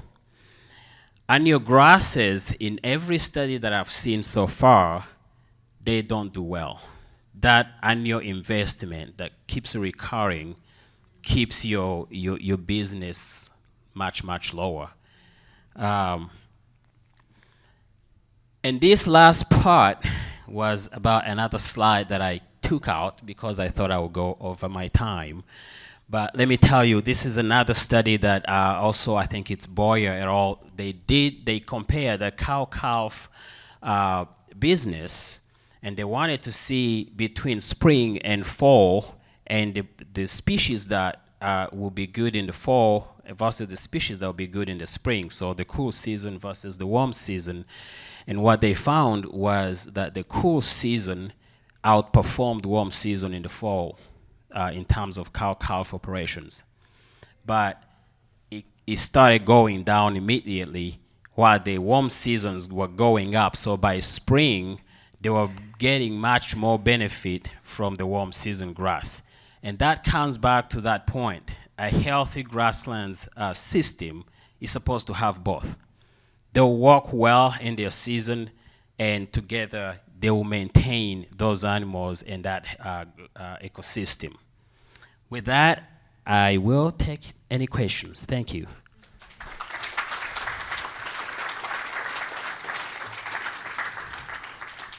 We got a few minutes for questions for Eric, Stump the economist. Yes. When I look over those Tennessee budgets, I know that you prorate your establishment over a set period. You've mentioned the challenges of always playing on that bad summer. What's your risk of, I guess, establishment failure or having to go back and replant? And how do you build that into your budgets? Wow, that's a good question. Actually, you're ahead of me because I have not looked at those budgets yet. 20%. Excuse me, 10%. Where's that come from? Experience or I have to tell you that this part of business and economics of native warm season grasses is still not studied well. I've been told by a number of people, everybody has their own spreadsheets. They have their own assumptions they put in. They have their own costs or somebody who provides them with whatever they need. But we still really need studies that will put this into a real perspective, both scientifically and realistically for the producers. Those things are really hard to come by. Yeah. Yes. Comment and a question. So the comment is on the study that you compared, the Boyer study 2019, which probably had relatively cheap nitrogen fertilizer in there. So that would probably change the balance between the switchgrass and the Bermuda grass. Yeah, absolutely. My question is more about, I know Joe Burns was, he'd always recommend 60 pounds of nitrogen on native warm season grasses. But that was based on some agronomic optimum rather than economics. And so nitrogen is an important input. I wonder if, there's a lot more research needed on actual economically optimum nitrogen. Actually, I'm about to publish one. So we've done a study in Tennessee, and we had big blue stem, switchgrass, and eastern gamma. And we fertilized them at 5 different nitrogen levels, 0, 30, 60, 120, all the way to 400 pounds per acre. What we found, other than eastern gamma, which is very happy with much higher nitrogen level, all the rest they reached their optimum between 60, 80 pounds per acre. Now, that difference, that 20 pounds, it's hard for me to justify it unless you really need that 1 more ton of switchgrass, and it's that important to you, but you have to compare that with the cost of that nitrogen. Is it worth it? Really, although this is 60 pounds has been recommended in that study, and this is a 8-year study that we did every year applying the same numbers, 60 pounds was really consistent.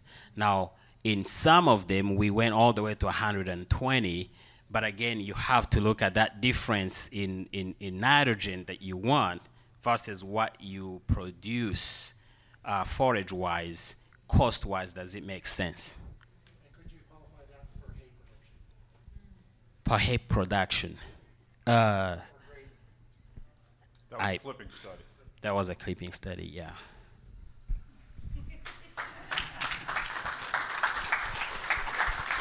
Thank you, Eric. And one more round of applause for all the speakers except that first guy.